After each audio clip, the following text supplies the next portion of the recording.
Hello, everyone. Welcome to a new episode of Friend Code. I'm your host, Michael Damiani. On this episode, I'm joined by Matt Simmons once again from YoVideoGames. How's it going, dude?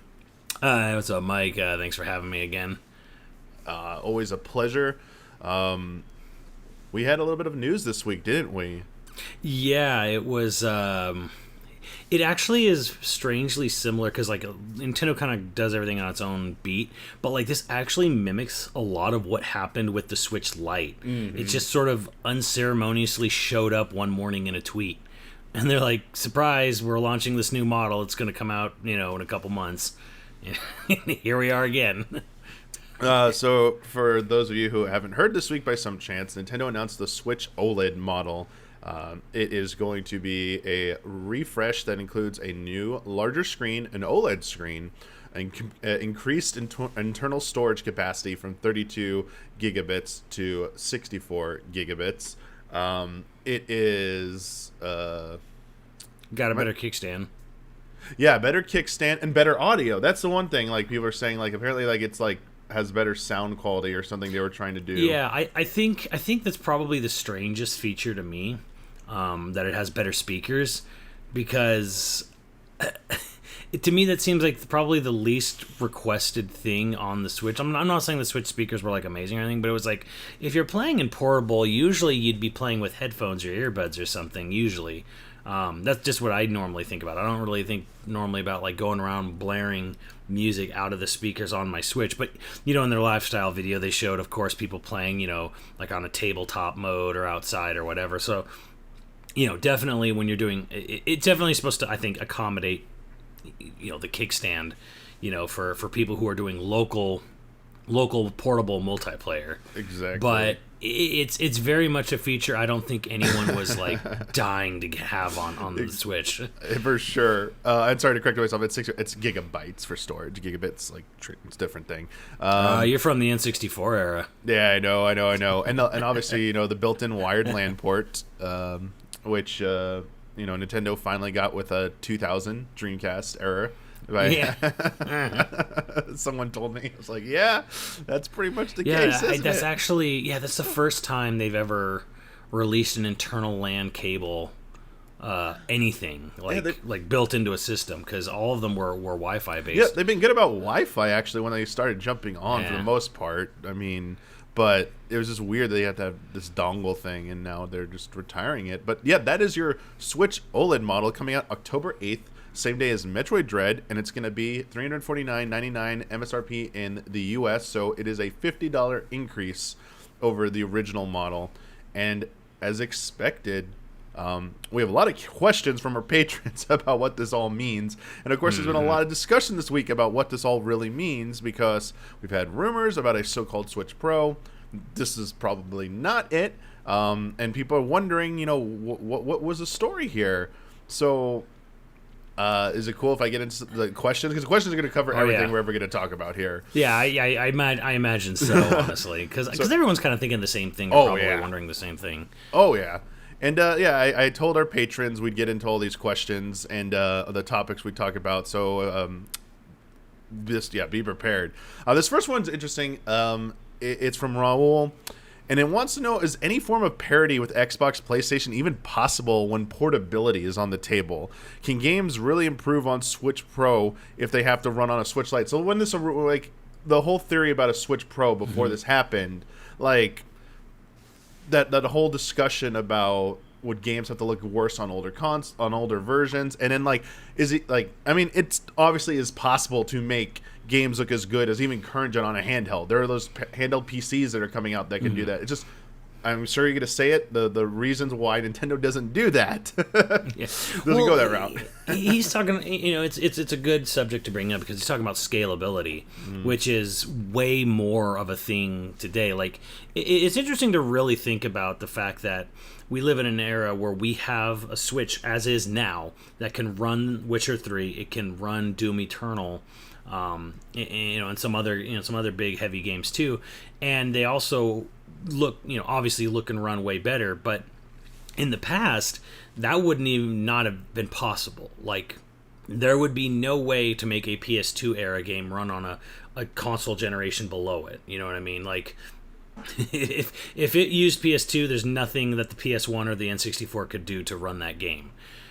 So we live in an era where we actually have scalability on our titles, where we can have significantly weaker hardware run these much more power hungry games, at lower settings, lower resolutions, lower frame rates, yada yada.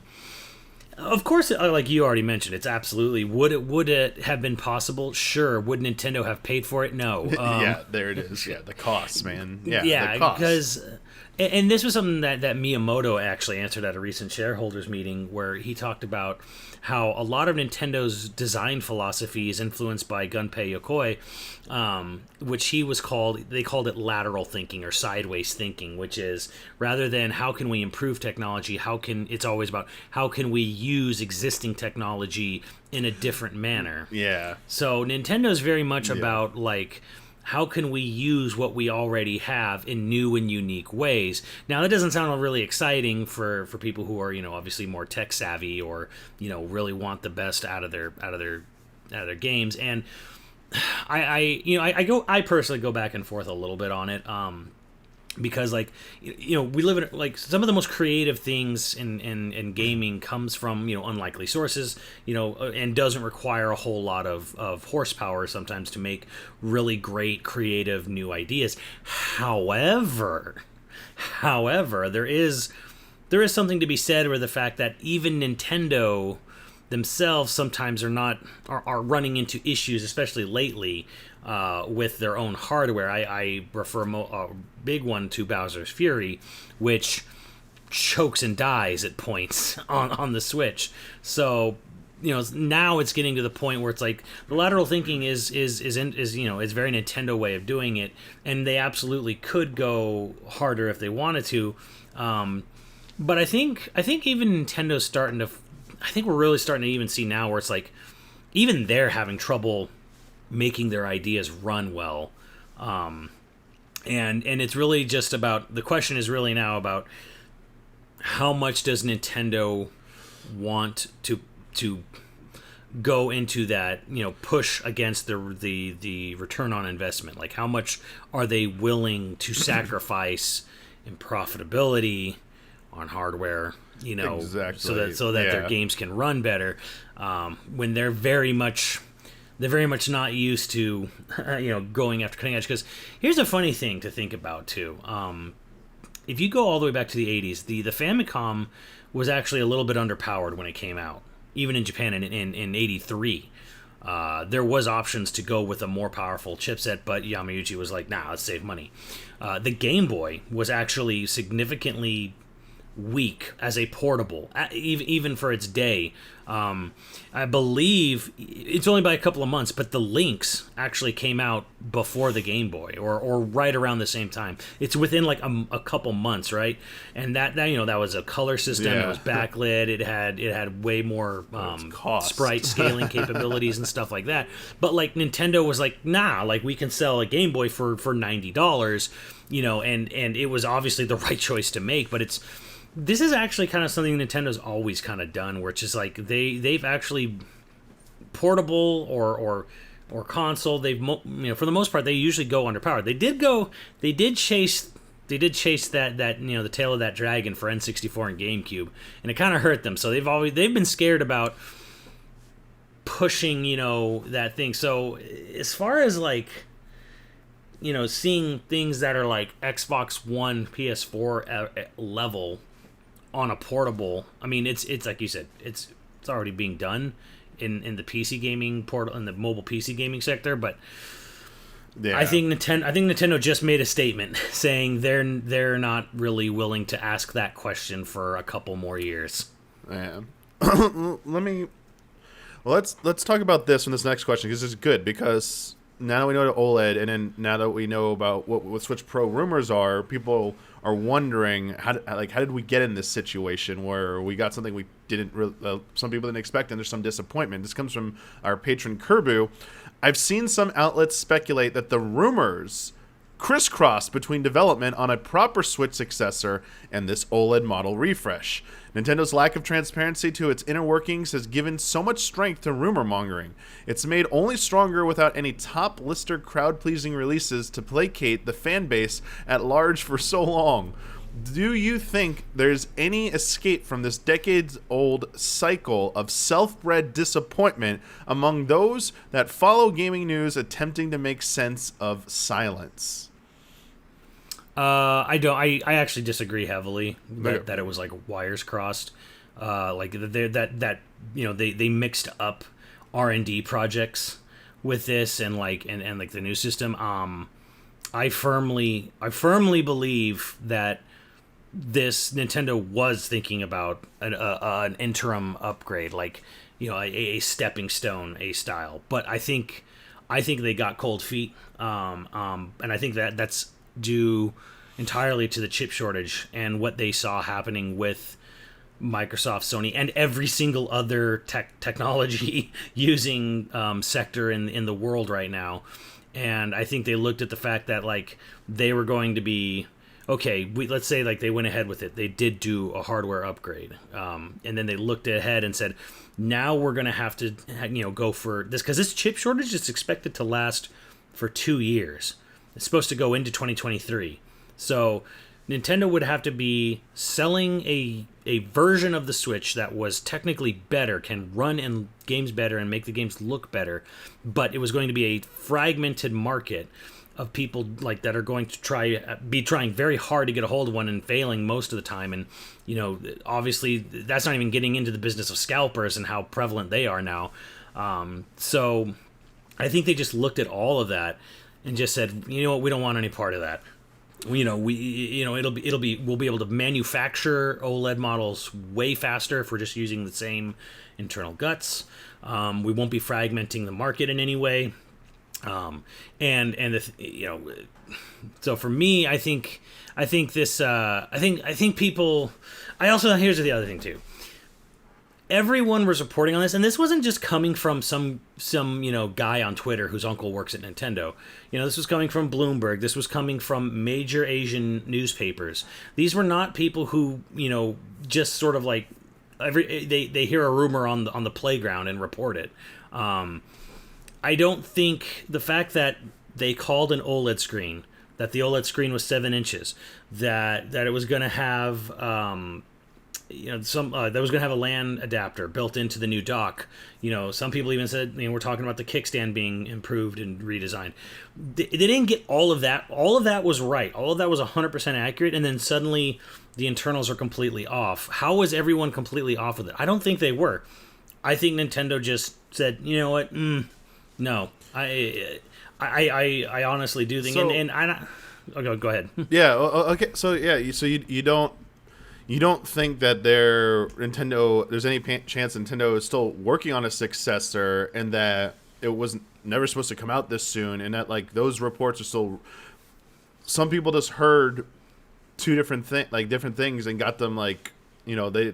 Sometimes sources are cryptic about what they're talking about. Like, hey, I can't give you too much because I can't give you too much so I can be identified or by like when the report or something like that. I don't know what it is, but you don't think there's any chance that some of those details were being reported as one system? There were really always 2 refreshes in the works, or one of them was always the Switch successor, Switch Pro, and then like they are doing all this stuff, but like it's down the road. Like they've been working on it, and the reports just, reported a little bit, whoops, that stuff wasn't really about this new Switch refresh, or I don't know. No, it does seem complicated. I really don't think so. I really do think, and this comes from knowing about things that, maybe I shouldn't have, but it's like I don't think this was a goof between a different model. I think and here's the thing, these companies are always working on their next system. Like the R&D at all of the major players, Sony, Microsoft, Nintendo, they're always actively thinking about, the next generation. And they're actually open about this. They'll actually say this. If you actually look, you can find that they say like, well, we've started R&D on the next generation, a year into into a console's life. Like Sony was probably talking about the PS5 internally, very like a year into the PS4 being launched, and that's not even counting the Pro. They're always talking about the future of the next generation. That's always something they're working on. Like, because they don't sit there and it's not like, okay, Nintendo launches the Switch in 2017, right? And then they're like, we'll wait till 2022 and then we'll actually start thinking about what we're gonna do for the next generation system or whatever. It's like, no, they're thinking about and doing R&D on next generations almost immediately. But yeah, as far as this thing goes, I really don't think it was any sort of like wires crossed or okay. or they were talking about the next, because what they're talking about, specifically going into what was being reported as the internals for it, it was not a next generation update. It was not something that was a massive leap forward from the hardware they use now. They were talking about using an update, like a slightly updated version, of NVIDIA, chipsets, and they were going to be using DLSS, to super sample to 4K. Like these are not things that you would sit there and be like, this is the next generation, because, if you're talking next generation, it's going to have way more than just, okay, it can now super sample to 4K. It would have obviously significantly more juice. Like, just as a sort of basic thing, the Switch itself has 4 times as much RAM as the Wii U. It was not a meager upgrade. It was like a significant jump forward. I mean, it's a little weird with Wii U though, because like you're talking about an AMD architecture, and then they jumped into a NVIDIA mobile with a Tegra X1 chip. So it's a little apples to oranges, but even still, like, Wii to Wii U was a big, massive leap, between them or whatever, between the consoles. Like Nintendo, like if this was wires crossed, I would have expected to be hearing way more. I would have expected the rumored hardware of a Switch Pro to be way bigger, way more powerful. If this was a wires crossed thing, like they accidentally were talking about Switch 2. I'm like, I don't think a successor to the Nintendo Switch is coming out for 2 to 3 years, probably 3 years from now. I expect 2024 will be the next generation Nintendo hardware. I don't think. Yeah, they said I don't think there's anything coming the soon. life cycle. Yeah, so I mean, I expect this is going to be a much longer life cycle than they previously had. So yeah, and expect Nintendo kept like at saying least that 7 years, I would guess. Yeah, and Nintendo said they're in the middle of their hardware cycle. Mm-hmm. Like they said that themselves. So yeah, and that could change just as easily as well. I do want to ask you, like, so you talked about the chip shortage. I want to go back to that really quick. Patron Zach wanted to know if about the chip shortages. If the possibility, could we even get a Switch Pro if they wanted to? Just like they were also asking about PS5 Pro and Xbox Series X Pro or whatever because of the chip shortages. Like, is this the reason? But I want to push back a little bit on this because I've seen some people that don't buy that argument online because they're saying Nintendo's not a company that's known to pivot that quickly. That they make their plans well in advance, they stick to them, they don't change, and this is like too soon of a timetable for them to have. These people don't believe a Switch Pro was ever happening. They think the OLED model was all it ever was, and these other reports were completely wrong, or they were strictly talking about a successor that's years down the road, and they got that, and like they weren't clear on that. So let me ask you, do you think it was like as simple as COVID happening on top, and not as simple? Do you think it was the chip shortage plus COVID? Do you want to like double down on that, or do you think that maybe there's some other explanation? Just because people, as I said, they don't buy that Nintendo changes directions like that. Like, why would they go with the Switch OLED model and cancel their plans? Like, I guess, do you have an argument for that? Well, the argument is that this is we live in very unprecedented times. you know, major car manufacturers were not expecting to have to cancel entire lines of car manufacturing, you know, because of all of a sudden we now have a chip shortage. Like this is a major problem. I think it may be that idea. I get the idea is sound if it wasn't 2021. The world economy shut down effectively, partially or temporarily last year. Like that's never happened. We've never seen something like we did in, like, you know, the world go through what we did last year, at least economically. We've not seen a chip shortage that affects every single aspect of manufacturing practically. Like, you know, the other thing, there's two minds here, which is like, and it's true, Nintendo is not a sort of reactionary company. They're not normally. But you know what else Nintendo is not? And you know this, they are fervently, they avoid, they're risk averse, and they avoid any sort of controversy. And I'm not just talking about, like, you know, oh, someone said something on Twitter. I mean, like, Nintendo would do everything in its power to avoid being in a situation where they would have like a major issue selling a product. Like, you know, they intended in 2019, they probably had every intention maybe of selling a Switch Pro. 2020 rolls around, and then they see what's going on with the chip shortage. They probably got a heads up on that and went just like, yeah, no. Everyone had plans in 2019, right? And nobody's plans are the same in 2021 as they were in 2019. And those are years long, you know, things. So I think Nintendo just did not want to be put in a situation where they have they love to have items sell out, don't get me wrong, but they don't want to manufacture a product that it's only sold out because they can only make X amount. You know, they have like a very limited amount of product they can physically manufacture, so they can't sell it. It's not like, because like the Wii was a sellout, but they made just, you know, they made millions and millions and millions and millions of systems. Like they sold 101 million units of the Wii system itself. So it wasn't that with the Wii and the DS and the 3DS, like it wasn't because they couldn't manufacture enough. It was just because, like, yeah, they had a hot product demand, and they know the Switch is a hot product, but what good is having a hot product that you can't make? Like, and I think they saw this happening, whether it was this year or last year, probably sometime, I would imagine actually sometime last year, whenever they started getting word that, like, you know, this is happening. And you know, if anything, seeing, because these companies are aware of what's going on at their competitors. They're not as sort of like, they're not as, like, you know, closed off as they might think they are. They absolutely are paying attention to how many units of an Xbox or a PlayStation 5 are being manufactured. They know, like they're keenly aware of this.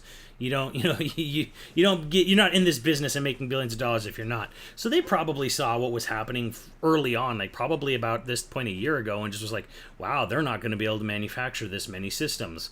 Do we want to jump into that fire? And I think they just said no. Like, but they did, to me, in my mind, is they did order those screens from Samsung on a big, basically a big, they got a deal on it. They got a big sale on it.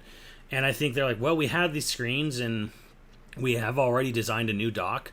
I think for them, it was just kind of like, all right, whatever, cut our losses. Like, you know, we'll have the OLED model and we'll sell what we have, and we won't have to, we don't have to change any manufacturing on the internals on it. But so, yeah, I think that attitude of like, Nintendo wouldn't react on a dime like this. That is normally true, but I think COVID and I think this chip shortage is significant enough that I think Nintendo would absolutely also be the company to back off any plans they might have had and stay the course. Sure. Because that's also very Nintendo. Yeah.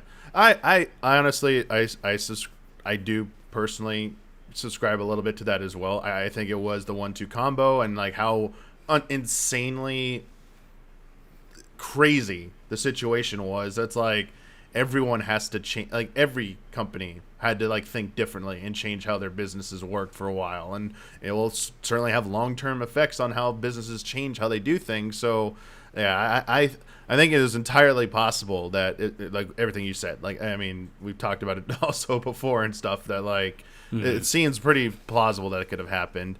I do want to ask you though, I've seen some sentiments, and another patron, Snoozer, asked this as well. This, I find this interesting because I don't know if I necessarily agree with this stance, but I'll see what your thoughts are on it. They basically say Switch shouldn't need a Pro version. PS4 and Xbox One standard versions didn't gradually get worse over time like the Switch has. Pro consoles should make games that already run well run even better, not make games that run poorly run acceptably. This actually mimics the decline of the Vita at the end, where game after game was just clearly the worst version to play. Which side is he on this? I feel like he changed his stance halfway through that. Well, I think by Vita they mean like the ports from like the console ports to Vita, where like. Was he saying the Switch doesn't need a Pro? But then he said he kind of gives reasons why it does. No, he's saying it shouldn't need a Pro. I think he's calling out Nintendo for why their games are run so poorly. I mean, I don't have them here to clarify, but I'm assuming that they mean that like games don't run terribly on the base version of stuff. But I feel like he might disagree with that on the Xbox and PlayStation end. You know, here's the thing: is that there's sort of an expectation ever since, well, really the N64, and you can even argue the SNES with how slow that CPU was compared to the Genesis.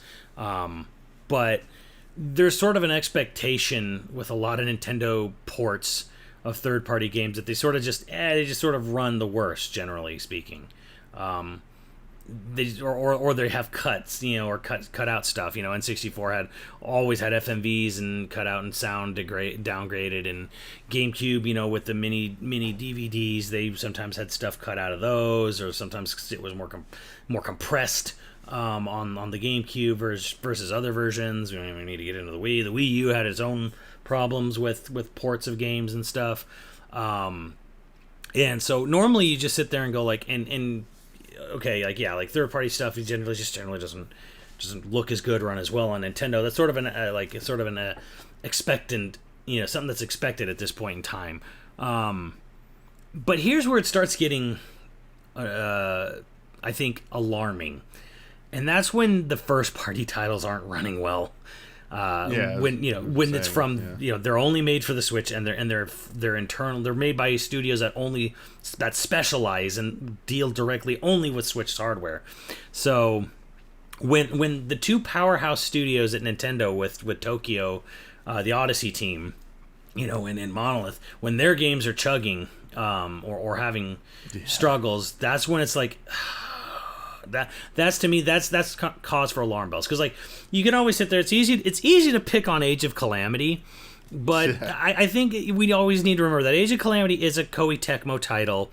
It is made by like Omega Force. It is not a first party game, and generally speaking, a lot of times there's always some parts of those games that don't run well anyways. But when again Bowser's Fury is having moments where it's the system's dying, trying to run, some of the moments in Bowser's Fury and stuff like that, and just the simple fact that like Monolith Soft basically scales their resolution hard, like craters it sometimes even in portable mode, just so the thing won't will be somewhat stable. That's when it gets a little concerning, because you're like, oh man, like I really, it really would it really hurt you guys to go and to push a little harder for that? So, and I don't know what the solution here is, because as he's saying, he's right. It really does kind of stink that you get a Switch and it's just like the worst version of every game, and it's true. I mean, like if you're playing Witcher 3 or Doom Eternal, it's like the game runs on the Switch. It is the worst version of the game by far, but. That goes a little bit with the territory, just on the natural assumption, like, hey, look, Switch isn't even close to a PS4 in terms of raw horsepower. So, like, I'm not expecting it, to run anything to run amazingly or well on it. But when your first party titles are kind of like, oh, that's when it's concerning. Like, even looking ahead to the future, like we could always bring up Pokemon Legends and oof, that frame rate. I mean, yeah, exactly. I mean, I see people try and call me out sometimes about like, why do you think a Switch Pro is needed? Because these games, like these games that you're being shown, like the Switch OLED model coming out, I see comments saying, well, you were so wrong about a Switch Pro and stuff. You were so convinced that these games are going to need it. And I'm like, okay, they don't need it, but like, how is Pokemon Legends, how is Breath of the Wild sequel going to run anywhere near a stable frame rate of any kind? Like, I think that's the thing is they do need it. It's like, I don't get it. Like, going seamlessly. Look at that, the sky shot. It's massive. It's way bigger than anything in Skyward Sword Sky in terms of, like, depth and verticality. And, like, there's a surface below. And, like, you do a teleport thing, but it looks pretty quickly. I'm like, how are you going to have all that loading and shit, like, pretty quickly and not have the frame rate die and stuff? I was like, I don't understand. Well, I mean, Breath of the Wild 2 is an interesting case because there's parts of Breath of the Wild 2 that, to me, look like graphically identical to the first game. And then there are parts, and then there's parts where, the surface world stuff looks like identical graphically. But then like you said, like there is stuff where he's skydiving and stuff, and I think a lot of that it boils down to, well, a lot of it's using Monolith Soft's voxel technology that they use for the clouds in Xenoblade 2, but obviously on a, it's more refined, probably more touched up because it's been years now since that game. So it's pretty cool that they have that tool at their disposal. But yeah, there is that worry there because like, yeah, you can still choke Breath of the Wild. Now Breath of the Wild, the interesting thing here is that Breath of the Wild 1 is a Wii U game and it still runs on the Wii U, and it still is entirely playable on the Wii U. And now they don't have the hindrance any longer of, hey, we're making Breath of the Wild 2. We don't have to make sure it runs on, ye old Wii U hardware. Now they actually have their base, their lowest common denominator the only common denominator now, since there's no Pro version. It's significantly more horsepower to work with than the first Breath of the Wild. So that's why I'm not necessarily too worried about it. But there is another aspect, and it's kind of like I feel it's a non-aspect anyways, but because they both sold great, they're both great games. This is not a necessarily this is so much better than the other, but it does kind of feel a little bit like you do, like, for me, like, I do wish Nintendo would have pushed a little harder with a Pro or something when you watch something like that Horizon 2 State of Play that they did, and you just see like how far ahead, and that game's coming out on PS4 as well, which is I still don't know how they do it. I really want to see the PS4 version of that game, but I really want to see how this looks and operates on PS4. But I mean, like, it's like not that I don't want Zelda to look like Horizon, because they're very, I like Zelda having its very defined art style, but like I'm more worried about stability. That's what I'm more worried about, is that when I play Horizon 2 on my PS5, I'm not ever probably going to be worried about the frame rate tanking, especially since it's a cross-gen. But with Breath of the Wild 2, I'm not worried about how good or the graphics are in comparison. I'm more worried about it. I am absolutely on the same fear of, like, is this thing going to chug? Am I going to have moments of like massive choke? If we're doing like a big battle in the sky and the storm comes up and lightning and all these effects start going on and fire gets, lit up and whatever, like, is the system going to start dying? Like, will my hand burn, holding, if I'm playing in portable, from, you don't want those big, powerful moments, like looking, running like trash, because the system's going to handle it. I mean, they did eventually patch it in the original one, but I mean, for me, walking into where the Master Sword was for the first time, it was like, that area looked awesome. I was like, supposed to be this big important moment, but the frame rate tanked for me, and I was just like, this does not look good at all. I was like, oh man, what are you doing, Nintendo? But yeah, I think you're right that like there's a lot of tech available. There are some like things to consider for these games, especially Breath of the Wild sequel, that weren't in play for the original version because, as you said, it had to run on the Wii U, and that's no longer a thing they have to worry about. So there's definitely a chance that it is totally fine on OG Switch, and I'm just blowing this out of proportion. Let me ask you this, Simmons. This comes from our patron Iron65. They want to know, do we consider the Switch OLED a safer move than releasing the rumored Switch Pro? They say they somehow feel that a Pro version was going to complicate things for developers, considering they have to build new versions of their games or probably leave a handful of games only available on a Pro version, just how it happened with new 3DS XL and Xenoblade Chronicles. Plus, I don't see Nintendo doubling costs in pandemic times for a Pro version, so maybe the OLED was just the safer choice. So, they're offering their explanation of why Nintendo would have, might have pivoted here. I think financially it was. If there was no pandemic, if there was no chip shortage, because the chip shortage is actually related to a drought, in where the stuff's in the manufacturing plants, not necessarily related to COVID. It's actually related to a drought, which is interesting. But it's like it doesn't really matter because both ways, like financially, yes, like a lot of people lost their job. A lot of people are struggling more because of the way the economy was, really impacted last year. And then, of course, you have also on top of that, now you also have a chip shortage. So financially, yes, this was the safer bet. And yeah, I kind of alluded to that earlier where a fragment, because in my mind, the Switch Pro, if it was happening, there was never going to be first-party exclusives. Like I know the new 3DS did have Xenoblade 1, but in my mind, the Switch Pro was probably never going to have exclusive games by Nintendo. Oh yeah, I agree. Yeah, third party is a different story. and at first, I believe there's no way everything will play on both, just play better. But then I heard some stuff internally, that there were going to be third-party exclusives.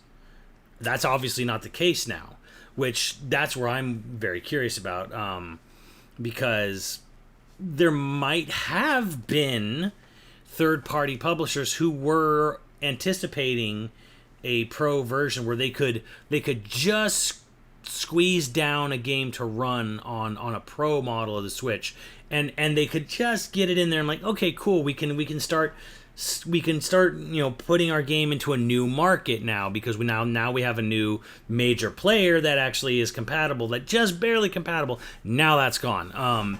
Now of course you can always do cloud version of games. But I've I don't know. Some people argue that's one of the key reasons they included a Ethernet port in the dock rather than forcing people to buy it separately, is because one of the decisions Nintendo has made is to double down on cloud game instead of what you're talking about. Because I thought this too, Simmons. I thought the Switch Pro was the reach across the aisle and make the handshake. Okay, we'll work with you third parties on getting you bare minimum specs to get these ports onto our system because you really want these games on our system. And you know what? We'd like to have them. So this is what it's going to take.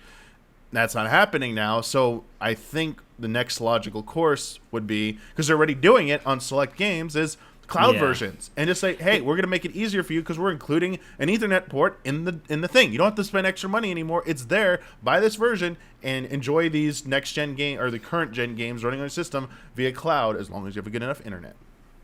Well, it's very interesting to me how it's still very experimental with the cloud-based gaming. Like, there's not a lot. There's a few. There's Control, Hitman.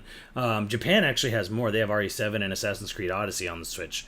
Cloud version. Well, Guardians of the Galaxy is going to be a Switch version. Going to be a cloud version as well, yeah. Cloud version of that. I don't know. I mean, maybe when Final Fantasy VII's exclusivity ends, I'm really anticipating Final Fantasy VII Remake that cloud edition with like cloud.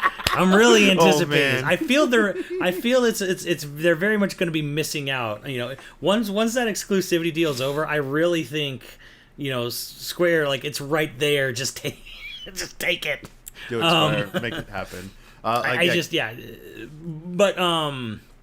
I think we have to also look beyond Nintendo a bit here and think about it this way.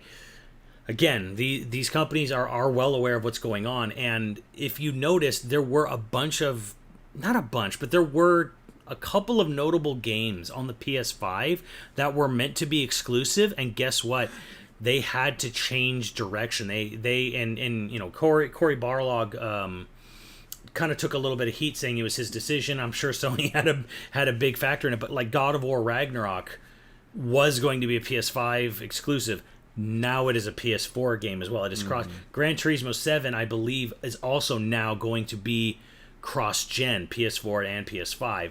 So I think Nintendo probably, maybe at one point was a little concerned, like, okay, Sony and Microsoft are going to next-gen, and if, for say, like, every single third-party jumped, from generation to generation very quickly and all at once, then I think that was going to leave the Switch even further behind, because it was already kind of like, it was struggling to get like PS4 games running, and then if say developers then were like, oh, we're beyond even the PS4, we're in PS5 territory now, we really can't downscale a game to run on Switch anymore. But now that's not really the case, because now we're looking at it, and it seems like the PS4 is going to be supported by first party titles by Sony for years now, for at least a few weeks. Phil Spencer also said it's going to take years before the Series S and X are going to be the only console that plays their first-party games. Like they said, Xbox One is going to still receive first-party titles for years to come. So I think Nintendo probably also looked at this and said, like, they're going to be stuck in last gen for years. Why should we encroach further or push further upwards, with our hardware, if even they're going to be struggling with this? So I'm sure they also looked at all this all together. I think nothing exists in a bubble. I think Nintendo's looked at everything that was going on. We're like, look, they're going to have these fragmented markets. They're going to be downscaling all of their first party titles for years to come. We don't need to be pushing this or doing this olive branch anymore, because at the end of the day, it's like, we're the best-selling console, we're the best-selling system globally right now. These companies can't push into next gen as hard and fast as they wanted to, so they're gonna have to make PS4 versions, and if they really want to, they'll make Switch versions for us still. And to add on to that, I think it's like necessarily they don't even have to make Switch versions of any of their popular games, or even a cloud version. It's just, we've seen some of these third-party developers, they're just making specialized teams that work on Switch exclusive games. Yeah. Or games that will run on Switch at some time, like Capcom with Monster Hunter Rise, Monster Hunter Stories. They got Monster Hunter in there. Square Enix, with Team Asano, with them making, starting with like the Bravely Default games, and then like Octopath Traveler, Project Triangle Strategy. Like, they're making these specialized games for Switch, or at least handheld devices that will also run on Switch, because, as you said, both Switch and the mobile market are the leading share of the market out there. So it's like, it would be crazy not to at least be developing types of games that could run on that hardware. So even if it's not like, we're not going to get Resident Evil Village on Switch ever or something, or we're not going to get next RE remake or whatever on there, because they don't want to do a cloud version. I expect at some point I think they're kind of going to be crazy not to try and put some kind of, they put older Resident Evils, but maybe develop a new original Resident Evil for Switch, because of how big its market share is. Yeah, and that's the other thing to sort of really remember about all this, is that Nintendo's doing very, very, very well. They are not back against the wall here. Like, we talk a lot about how how aged their technology is, how poor their performance is even on first party titles. But at the end of the day, they're in no trouble. Like, their backs are not against a wall. They are not hurting in any way, shape, or form financially. So I think the thing for you and me in the short term, this doesn't really do much. This doesn't really hurt Nintendo. Like, having the OLED model not have any sort of power upgrade doesn't really hurt Nintendo in the short term. And I don't even think even a year out, I don't think it's that much of a problem. It's disappointing for us personally, because it's like, okay, well, Splatoon 3, Pokemon Legends, Breath of the Wild 2, like, bummer, they're not going to get a performance boost. That does suck for us on a personal level, but it's not really hurting Nintendo. However, I do think the one, it does bear concern to me in the long term, because in my mind there is no Switch Pro. I think they gave up on it. I don't think Nintendo bothers with the Switch Pro. Maybe they pull in Nintendo and their next generation system is just a small interim upgrade. Like, they don't even do a Switch 2. Like, like they just wait till 2023, 2024, and then like they have like this Switch Pro version. They're like, this is next gen. On a personal level, that's like the worst case scenario. Absolutely plausible, but it's like the worst case. I was like, oh man, we're stuck with this forever. Well, and that would be kind of a Nintendo thing to do. It would. But like, I do think in the long term it is somewhat concerning, because let me pose a scenario for you. You walk into a Best Buy or a Target or a Walmart right now, and you want to buy a brand new TV, like a new home TV. What is, and you go in there and you say, I want to give me a TV. I don't need 4K. You can't get a TV right now. You can't buy a 1080p TV any longer. You gotta go to like a specialist for that stuff now. Yeah. Right. So now here's the thing. Everything is 4K. Like, even cheap, whatever TVs at Walmart, they're all 4K. And the Switch can't even output to 4K. The Switch barely ever gets to 1080p. Like, it can output 1080p, but it rarely even gets that high on any of the resolution of their games. So they're kind of in this weird situation where, like, Miyamoto said, HD TV adoption happened much quicker than we anticipated, when in regards looking back at the Wii, because Nintendo's president had said that, like, we're trying to avoid these periods where we have a huge boost and spike in sales, and then we have a huge drop off that follows immediately after these boosts. And I keep going back to this moment in 2010 where that was the last big year for the Wii. That was a great E3. You had new Donkey Kong, new Kirby, new GoldenEye, Epic Mickey 1. I think the 3DS got announced there. You had a playable build of Skyward Sword on the show floor. Golden Sun, Dark Dawn existed and then disappeared forever because nobody bought it. That's all on you, Golden Sun fans. I blame you. But it was this fantastic year. It was a great year for the Wii. It was a great year for Nintendo. And then 2011 hit. And there wasn't a whole lot of product that came out from Nintendo. Skyward Sword originally came out that day. Here we are, like, full, time is a circle. But here was the problem. The Skyward Sword kind of underwhelmed sales-wise for a Nintendo title, especially for a system that had so many units sold. Now, granted, you could say, well, that's because of the Wii Motion Plus requirement, even though they bundled the game with the Motion Plus controller if you wanted. But, like, 2011 hit, and people just got tired of the Wii. They just got tired of it. Like, everyone who wanted one had one, and they were just kind of done with it. And I think that is a bit of a concern for me with the Switch, is like, not now, not next year, but the year after, 2023. The year of Metroid Prime 4. Yeah, you wish. That's when I think is probably should be of most concern to Nintendo, because, again, they're going to have this system that doesn't do 4K, doesn't even have that output resolution, which has been industry standard for years and years, even more years at that point. And the system has already sold 85 million copies. There's 85 million Switches out there. And I guarantee you by the end of this year, they'll be at 100 million, easy. So not a lot of systems have crossed the 100 million mark as far as hardware goes. Not a lot. And I think by the time you get to 2023 and you have this system that on its best day, it might hit 1080p, and that is like 4 times less than every standard TV's, resolution output. And the fact that just everyone's going to have this thing at this point, everyone will have.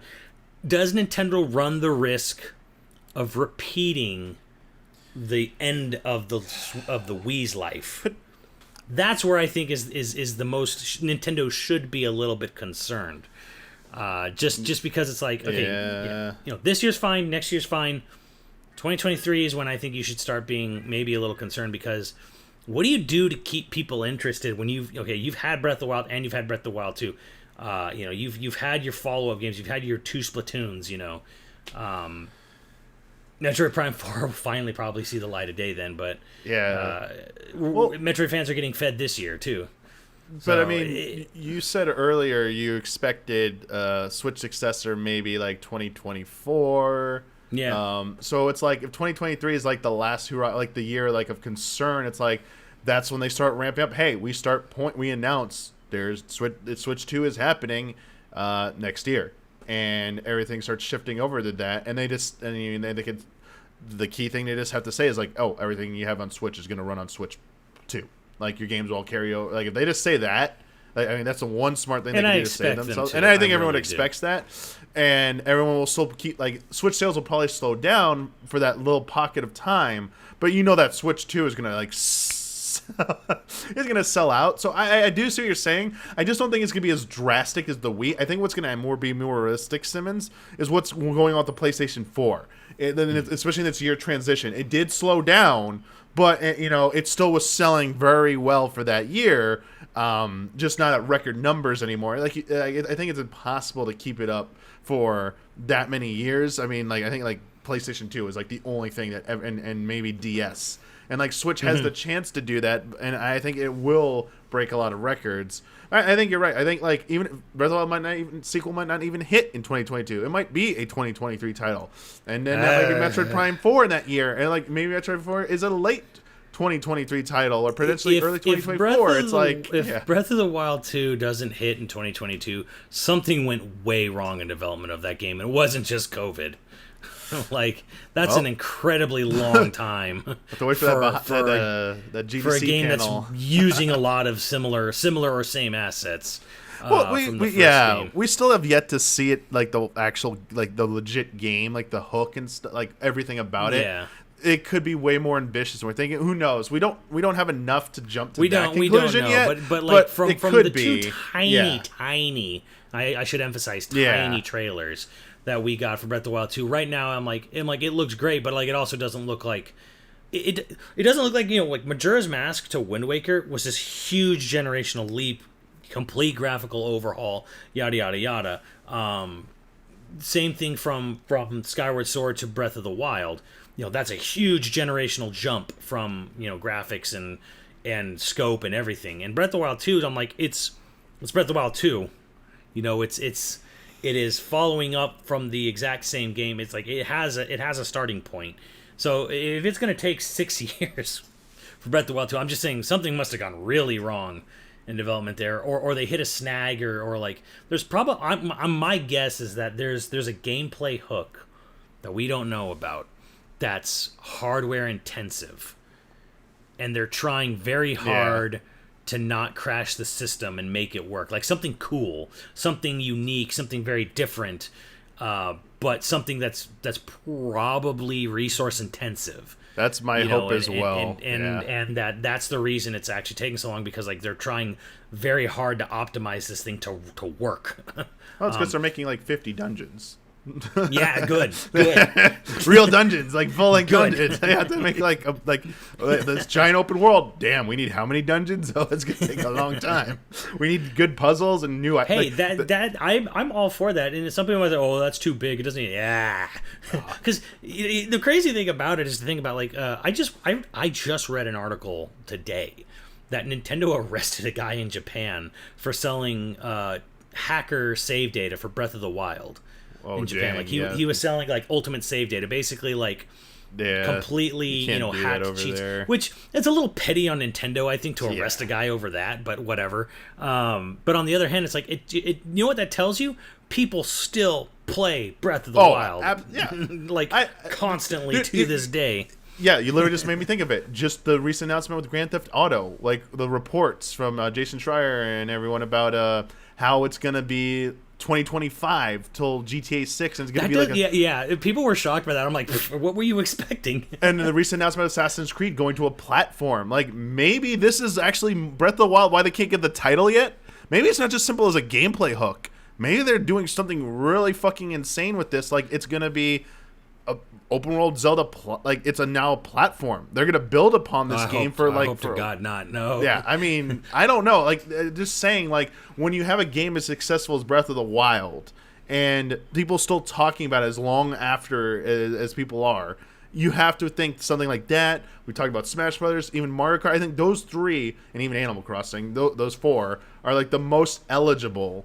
And Splatoon, sorry, and those five are like a lot. Actually, a lot of Nintendo stuff is like right for it. But Zelda, I think it elevated to such a level that I'd never seen before. I think I want to believe they're doing something so ambitious with this that it will justify that. Why, even with despite COVID, it's why it's taking so long. That's my hope. I'm still giving them the benefit of the doubt with this till I see more. Yeah, and again, I think with like you said, with the success that they saw and the direction that they're going, they have no reason to sort of downscale it or shorten it in any way. In fact, if anything, it's just more. They have more proof than ever that like people want a big, long, meaty Zelda game that they can just get lost in forever, and keep going. So, I think that's you know I'm not really worried about. I think 2022 is shaping up to be 2017 Part 2.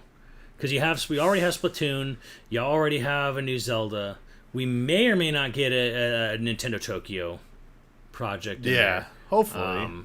Like to follow up with Mario Odyssey. But I'm expecting a new Monolith Soft game next year.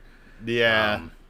Hey, they're making record-breaking profits, and I saw that. They're about 3 times the size of a studio that they were when Breath of the Wild 1 came out. So, yeah, if you have another big meaty game like that, 2022 will be a banner year for them.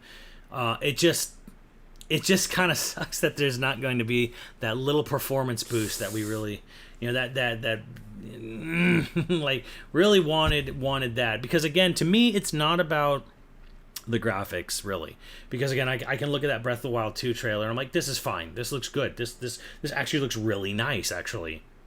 I just want the game to not run at 20 frames per second. That's the real catch right there, is that I think there's a lot to be excited for on the Switch, but I'm concerned about performance. Like that footage of Pokemon Legends was not good. Granted, Game Freak has kind of shown themselves that they're not really. I hate whatever. I come at me with the pitchforks. They're not the most skilled programmers in the world over at Game Freak. They're not. I'm sorry. Like, so I'm.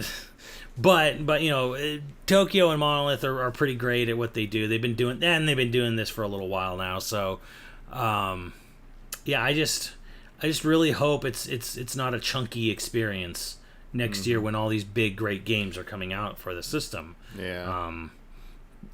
But exactly. And to wrap it all up, I have my own reasons. I can't, my own suspicion, my own like rumblings that I've heard. Where I'm like, I do believe the Switch Pro was a thing at some point, and it's not now. And now it is not. I am very curious about. I'm curious about the things we'll never know about. The behind closed doors things where like. I personally do believe there was a Pro, or at least it was being kicked around at some point. And I'm sure people like Monolith and Tokyo and EPD Tokyo were like, awesome, we're going to get a little extra juice to run these ambitious ideas we have. And then Nintendo comes in and says, we're backpedaling off that. And I can't help but imagine there's some studios going like, just sort of like, just like, we have to we have to just stick with the old the program we've been with for years now, and just be like we can't push anymore. So there's a little bit of I really would love to know what it's like on the inside, to basically be Scotty the engineer, down in there, and Nintendo is up at the top, Miyamoto and Furukawa just like, I need you to push the Switch harder, and he's like, I'm giving her all she's got, Captain. She cannot take anymore. I got a few more questions here. Sure. So we wrap up. This first one's from Ricardo Toro. They just want to say they're mostly a dock player, and they feel the OLED model offers nothing for me and others like me.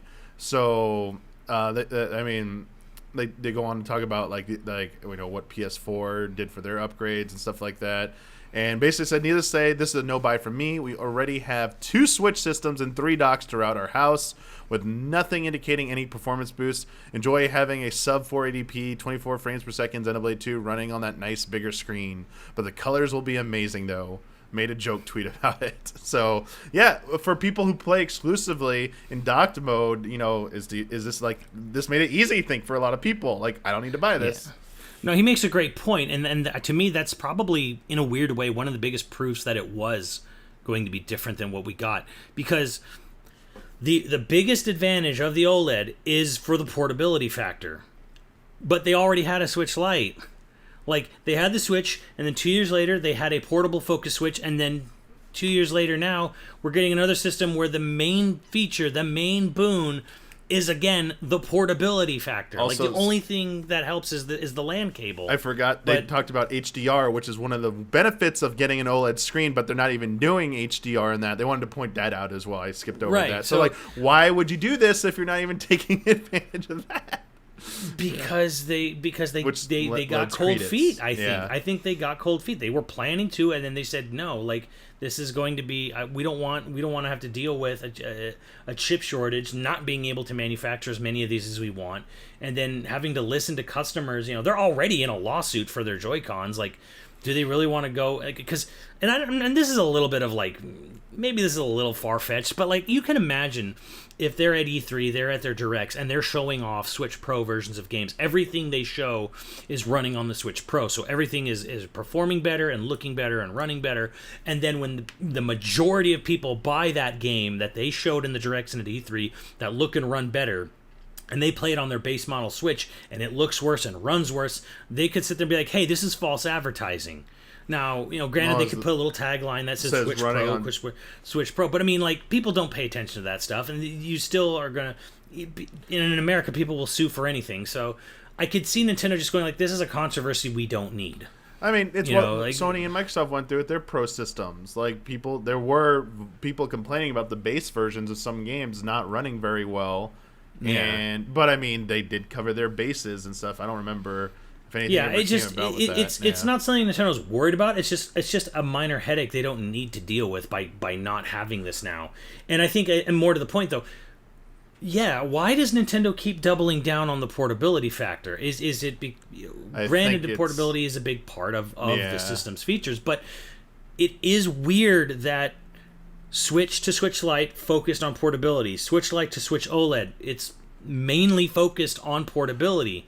Again, we're just portability. And to me, I'm like, no, I really do think they were at one point considering a beefier system that had a better running version, especially in docked mode. And I think the fact that it's so weird and bizarre that it's just like 2 revisions focused primarily on the portability factor, to me is a little odd, because it is a hybrid console.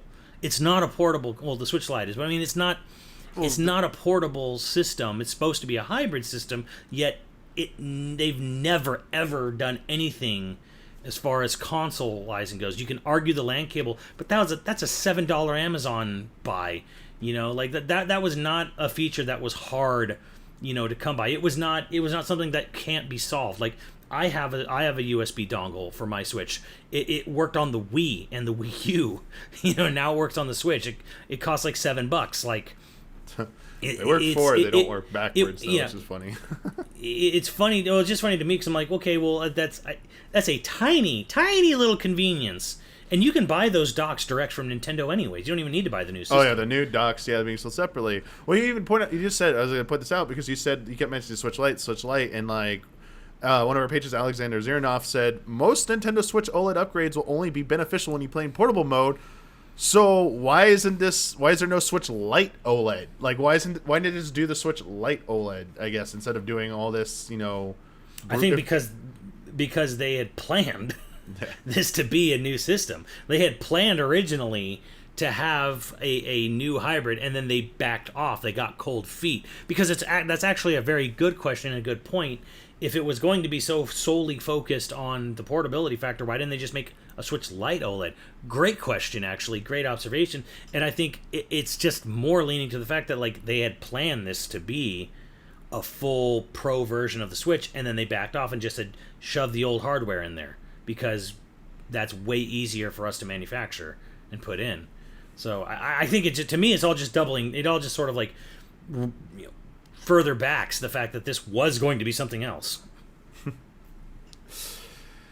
Yeah, I mean, I feel like Switch, like, to me, if it was like Switch Lite OLED, I would like trade in my Switch Lite in a heartbeat.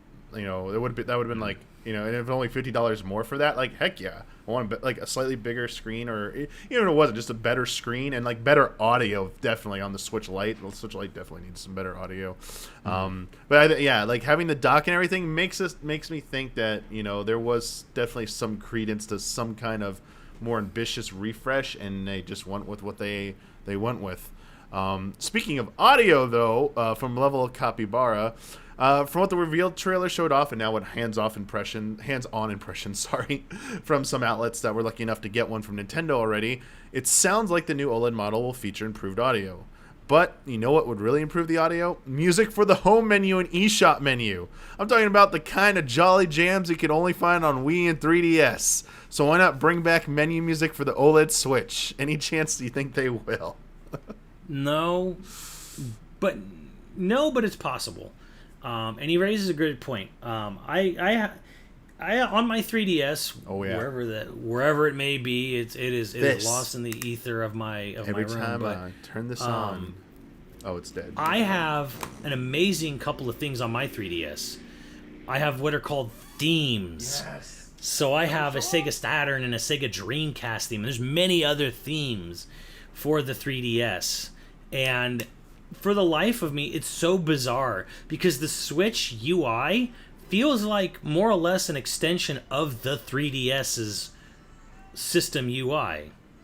And it has themes, but they never added themes nor folders to the Switch, and I don't know why.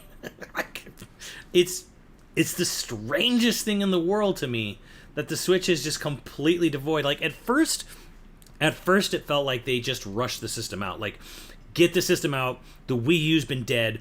We need to make money. Like at first it felt like, okay, whatever, just get it out as quickly as we can because we're doing so terribly. And I thought, yeah, sure, within a year we'll definitely have themes and folders, and nope.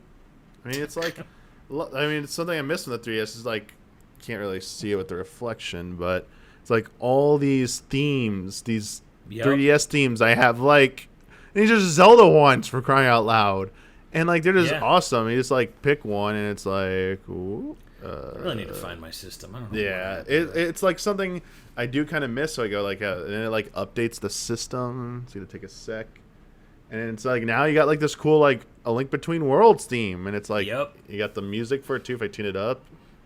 Yeah, it's like really awesome, and like I really wish the Switch would do. They did really fun stuff like on the Dreamcast theme. If you close the lid, but it's sleep mode. And when you come out of sleep mode, it does this really loud, piercing bleep. Now, if you're a Dreamcast owner, you know exactly what I'm talking about because it makes the sound of a dead VMU. Oh my gosh. Because if you had a VMU and the battery on the back of the VMU was dead and it was in your controller, when you turn the system on, it would go beep.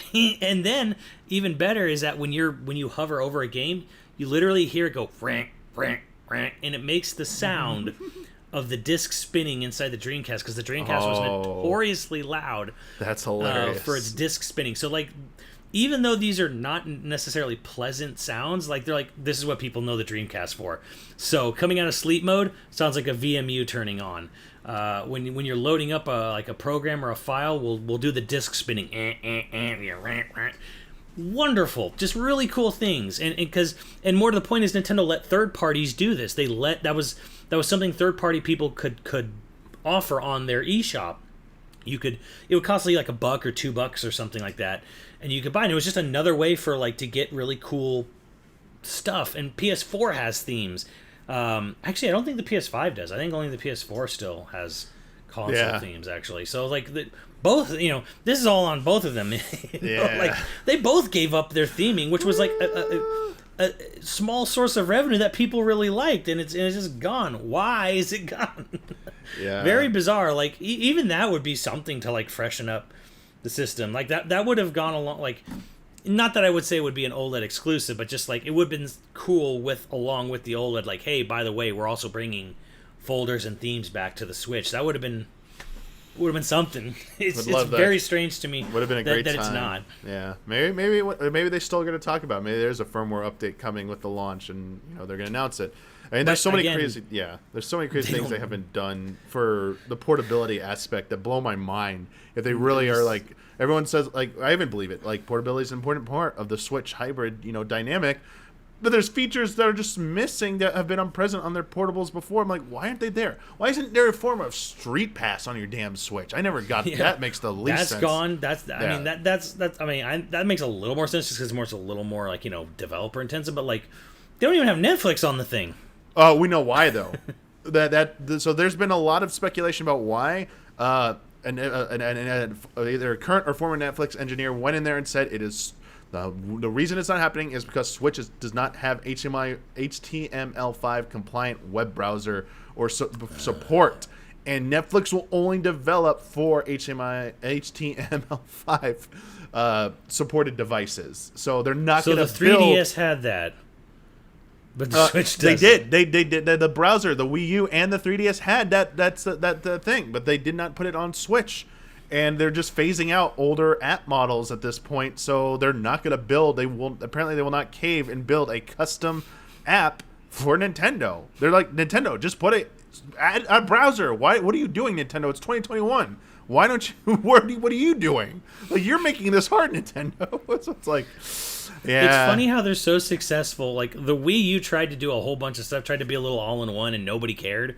It had a TV button. It had like you could use it as a remote and stuff like that. And like now, like Nintendo's like it plays video games like only, and that there's something to be said there. Like I'm fine. I'm actually fine with the Switch being a strictly dedicated games machine, but again, why is the only options between black and white backgrounds? Like, no music, no jingles, no nothing, just it's like it's the most it functions go away kind of like attitude they have towards the UI on that system.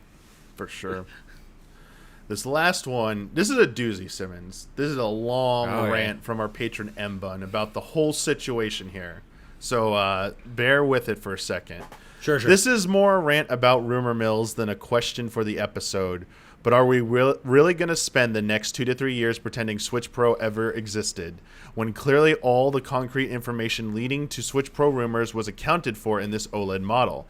Clearly, people just tacked what they wanted on, or what would generate clicks onto the real trickle of news. And now that the reality check is here, nobody wants to accept that that's all it was. So the farce continues. We've been through years of this already, with many, many discussions around what has turned out to mostly be a nothing topic.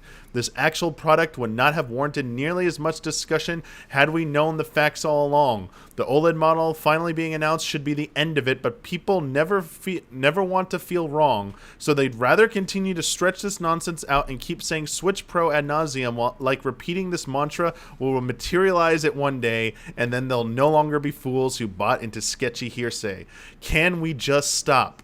Can we not just learn the lesson that should be learned from all this and wait for Nintendo or whoever to officially announce their next piece of hardware or even software before imprinting on the concept of it existing, and only when it is a real thing hold these levels of discussion about the real products? Not mismatches of clickbait and dreams we keep revisiting, but instead how real products will change things going forward.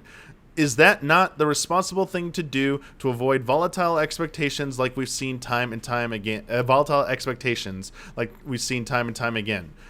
Switch OLED model is a real thing. Discuss it. Do what you must in saying the word Switch Pro this episode. But after this episode, can we please just bury it already?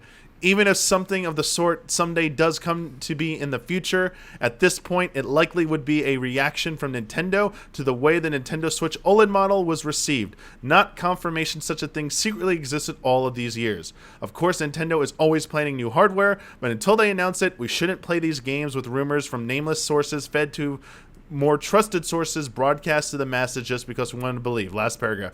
Finally, just to be clear with the tone and the intent, I'm not mad at you, Damiani. Just burned out by the industry.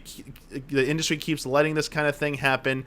Only benefits the rumor spitters and clickbait reporters.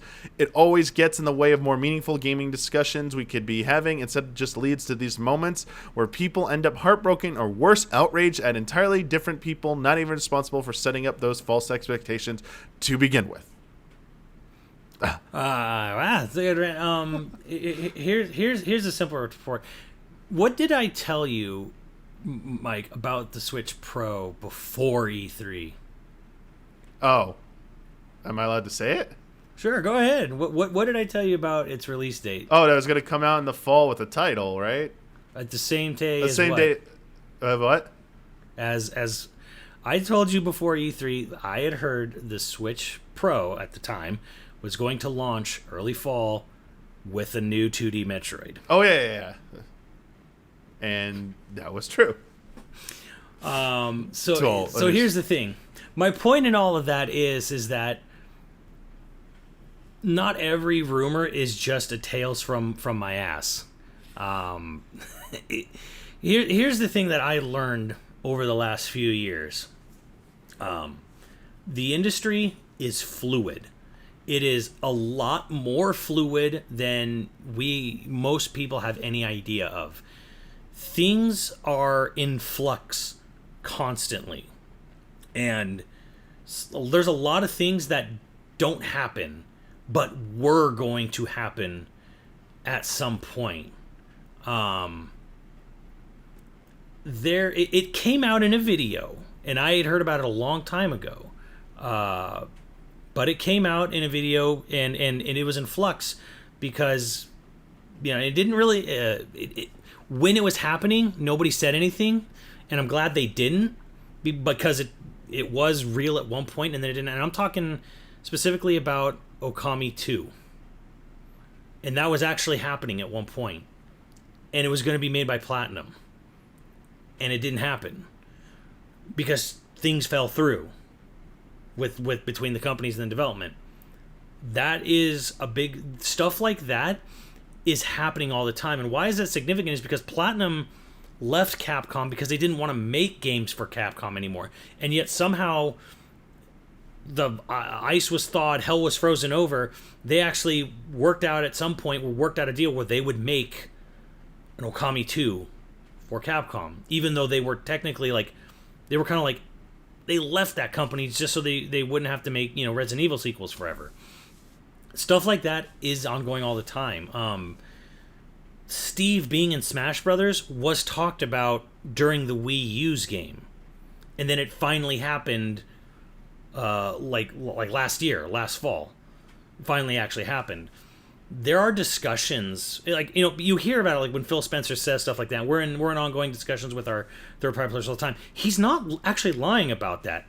There are crazy ideas. There are crazy things that are in flux constantly, and sometimes it gets brought out publicly through rumors, right? Or loose lips, and all that other stuff. Sink ships, World War II adage and whatever.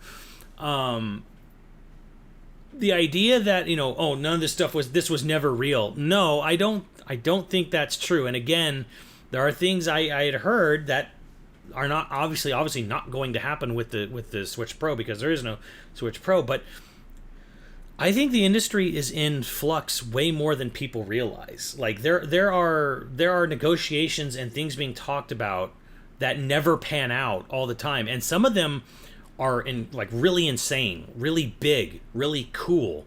They're all would-have-beens, right? And if all the stuff that actually happened, you wouldn't, but people's minds would be blown if they knew what discussions were happening, what collaborations were happening and then fell through, what what hardware was planned at one point to happen and fell through.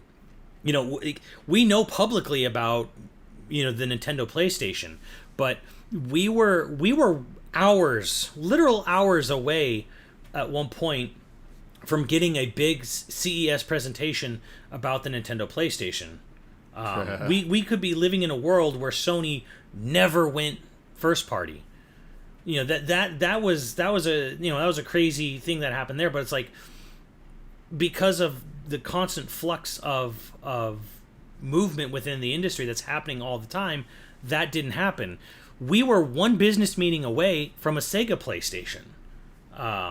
There's a multiverse out there where Sega of America was able to convince Sega of Japan to have that meeting with Sony and have the PlayStation be a Sega product. That almost happened, crazy enough to think. So there are crazy things constantly being pitched, proposed, developed, researched, and they never happen, and they never come to fruition, and a lot of times they never get announced. For the better, because the frustration of that user is very understandable, because we've been talking about this system, it feels like, for years, and it didn't pan out. And now there's frustration because it's like there were all this expectations and grew for a product that didn't pan out or didn't happen. But I don't think, personally, knowing from being in game development, working with developers, and knowing things that I've known, it's like the industry is in a constant state of flux, and would-be's and almost happens all the time. Now, I understand, obviously, like, you don't want to talk about things unless they're officially announced. That's totally cool. Like, that makes a lot of sense, because speculation can drive a person nuts. It could drive anyone nuts, and it drives us nuts. And obviously, person who wrote that question or whatever you want to call, drove them nuts too. And I understand that, but I wouldn't say that. I wouldn't throw out every single rumor that ever happened. I wouldn't throw it out as just hearsay and speculation. And then sometimes some people got lucky or whatever. It's not ever quite that simple. Because at the end of the day, like I've been saying, like, these companies are talking to each other constantly. They are constantly thinking about stuff, researching stuff. Have you ever seen the crazy controllers they were prototyping for the GameCube? One of them being just a giant pad with a star on it that you press, you slam like a thing. Have you ever seen that? That actually came out of Nintendo's R&D files. Yeah, I saw that. There are crazy things that Nintendo is doing all the time. Yeah, there's a lot we just don't get to see. You mentioned it earlier, like you said there's so many things we'll never know about that you wish you could see, or like, see what they've been working on sometimes that just doesn't come to light of day. And on top of everything you said, to give like examples of like where crazy shit can happen, it's not just a rumor and it just never comes to be, or something, it changes because everything's fluid. It's like, look no further than Metroid Dread's crazy ass like development history. Starting in 2005, rumors and stuff, people like, this is made up, like, I've seen footage of it. It's like, no, there's no, like, what are you talking about? It doesn't exist. And it's like, here we are, 16 years later, and it's like, it's actually happening. It's real. And all those stories you heard about its development, like, all of it was true. It was all true. They tried many times to make it. They just couldn't. The DS technology held it back for Sakamoto, as he said. And I'm sure that was so crazy at that treehouse when he said this game was started and canceled twice before this version. Yeah. So it makes me wonder, like, not just software or hardware. It's like, I mean, even Star Fox Grand Prix, did it, like, it might have existed. It might have been canceled. It might have outright just been like, we don't want this. Like, it's not good enough.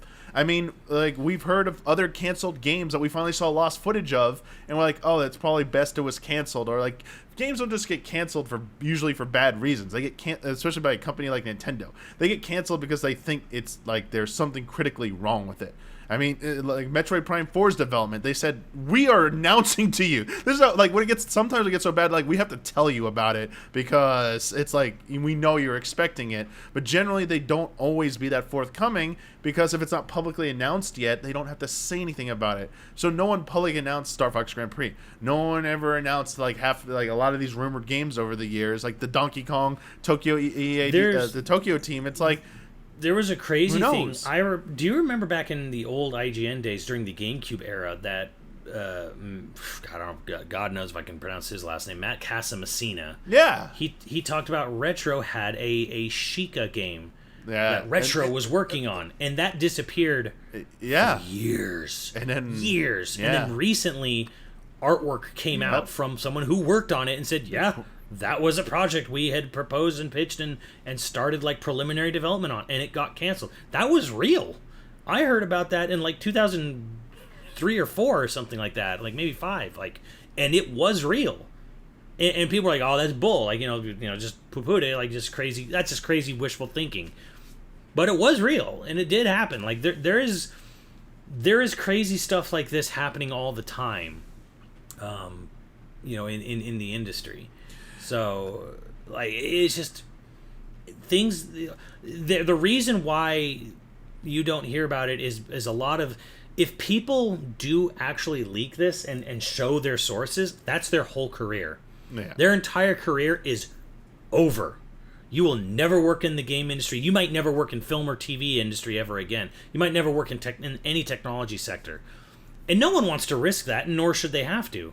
But I would not say, like, I would never just completely black out, like, anything that isn't official isn't real. That's not necessarily true. It's just that this is an industry in a constant state of flux. It's constantly fluid and changing. Yeah. So there's just a lot of times things just fall through. Things just go bad. And we're lucky that Nintendo was nice enough to tell us that about Metroid Prime 4. They could have easily just canceled the project outright and just said forget it. Yeah. Or they could have given this a different name and like never told Sakamoto you can't even acknowledge this was like previously a Dread like development game. You're calling it because we don't want that out there. But I mean they did. Sometimes developers can be open and transparent. I don't want to. I'm not like. I hope none of this come off as like dismissive because there obviously are people who like to jump in on the bandwagon and get clicks. They will report on any little thing sometimes and make it seem way more important than it really is. Even and like not double check their sources and just run. Oh, some site said something. I'm running with this. We're making this our big headline because it's going to generate discussion and speculation, and that does get a lot of people talking. However, as Simmons pointed out earlier, I feel like one part of your argument, in your response to us, M-Bun, was you were dismissing all the Switch Pro report stuff as like kind of like not true, like it was made up. It felt like you were saying like strictly for clickbait, where some of the details about the Switch Pro stuff came from extremely respected sources that had previously reported on as far back as like the 3DS when they reported 3DS is imminent, and like Satoru Iwata's like, no, it's not. You're like that's absolutely not true. What happened a few months later? 3DS is like these sources are pretty good at their job, and the best case scenario I can think of is either what Simmons argued, that it was extraordinary times, they had to make a tough call and decided to like let's go with this. Let's go with the Switch a smaller Switch refresh, and we're no longer doing a Switch Pro.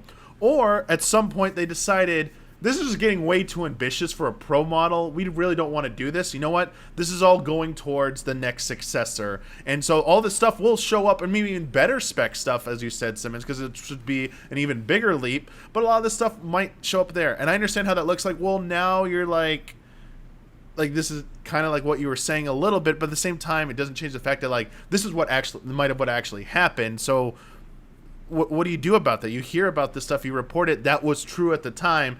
Plans have changed. I guess I understand the disappointment part, though. The part about this happens with Nintendo fans way too much, especially with software stuff. Like, something is absolutely not confirmed whatsoever. Everyone expects it, like, treats it as true. and then they get disappointed. That's why I'm not disappointed about Switch OLED. I'm like, sure, this is fine. This is what I totally expect. This is a Nintendo move.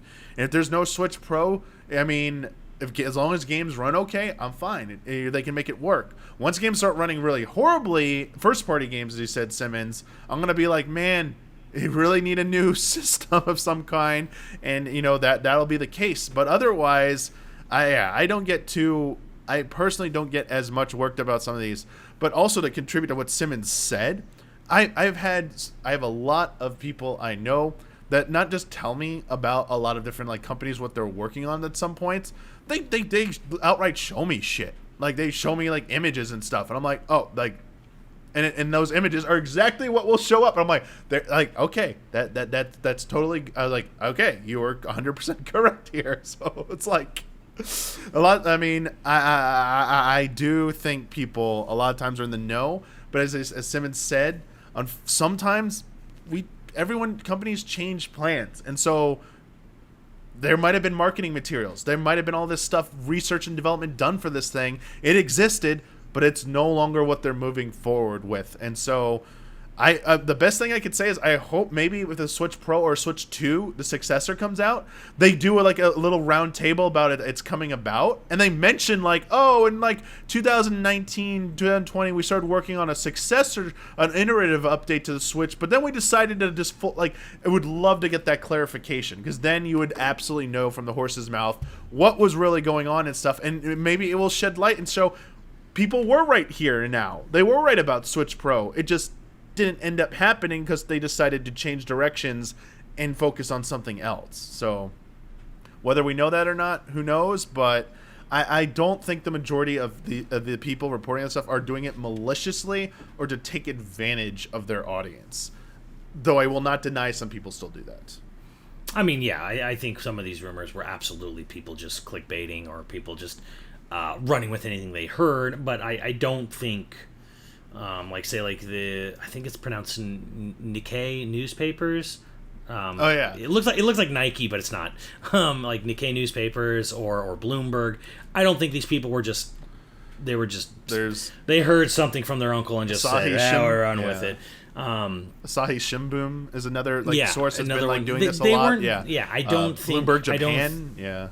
I don't think all of these sources were just speaking. Just they weren't doing it for clicks because they don't need it. They weren't, especially if you're a newspaper in Asia. They weren't doing it for cred. They weren't doing it, because their uncle works there. Some of them were doing it because like they honestly had something to report. And then there's many who didn't. Many who just ran with anything they heard, and that's a little frustrating. But it's just sort of the nature of the beast, like pointed out, the silence Nintendo creates breeds this atmosphere, and it's just going to happen. It's kind of like there's just in life you expect certain things, death and taxes. You will like there'll be death, taxes, and Nintendo rumors. Those are the three things in life that will always happen, and there's really no good way around it other than just like, well, just ignore it, I guess. I don't really have a solution there, as far as like as far as can we just stop? Well, no, because it will never stop. Because even if we personally stop, we as a overall game media industry, it will never stop. There will never stop being people making rumors, making stuff up, talking about things that are legit but probably never become public or never happen or fall through. Like it's never going, that aspect will never stop. We will never be free of this eternal cycle of would-be's and what-ifs and again, my uncle works for Nintendo and I heard this. Like that will never end, for better or worse, probably mostly for worse, but it won't end. And I don't know, like the best thing I can say, I don't know, is just enjoy the ride like a little bit, because like you said, you're not really upset with the OLED. I'm not really upset. Like I made a whole video about it. I'm just kind of like, like well, I guess here it is. I guess it's not what I was hoping for, but okay, whatever. went about my day, like kind of like that was it. I try not to let it get to me, you know, and it really didn't. Like the Switch OLED is like, oh well, okay, I guess bummer, but whatever.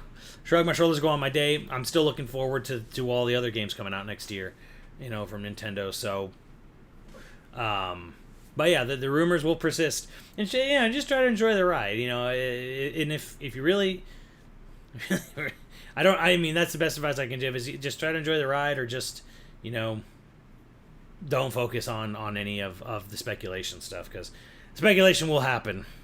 Sure as death and taxes. For sure. Well, thank you to all of our patrons who submitted these great questions and statements for us to address on this episode of Friend Code. If you would like to submit a question or a statement for consideration for a future episode of Friend Code, you need to be a $5 and up patron. I'll make that post the week we are recording, letting you know what the topic is so you can send in your questions. You're also part of our early access tier, so you get episodes of summer shows and podcasts a little bit early. So thank you to all of our patrons that support us that way, and to just all of our patrons in general. Also, we have some shout outs for the month of July 2021. Special shout-outs to Elthanis, Greg the Dark Knight Kettering, Caleb Togi Crawford, Edsgar So I'm a Spider So What, Esdalkal, Nick Blue, and Dave McKilligan. Shout out, thank you so much. And as we wrap up here, Simmons, you know, as usual, where can our viewers and listeners and our audience check you out if they want to catch more of your stuff? Well, I archive all of our big weekend Maximilian Dude streams at youtube.com/YoVideoGames. I myself personally stream on twitch.tv/AssistMeDoom. And, you know, again, Twitter is just the reverse of Doom Assist Me, all one word on Twitter. That's where you can find me, you know, and whether or not it's weekends, weekdays, Twitter, whatever. Nice. Well, thanks for being on again, man, to talk about Switch OLED news. And or the Switch EL if you're in Japan, which I thought was interesting. Oh, that's cool. They're calling it that. The Switch EL. Well, nice which, name. again, that name to me seems to imply that maybe it was going to be something more. But here they're like, let's not. It's just OLED model. Yeah. Well, keep it simple. Till next time, everybody, may the way of the hero lead to the Triforce.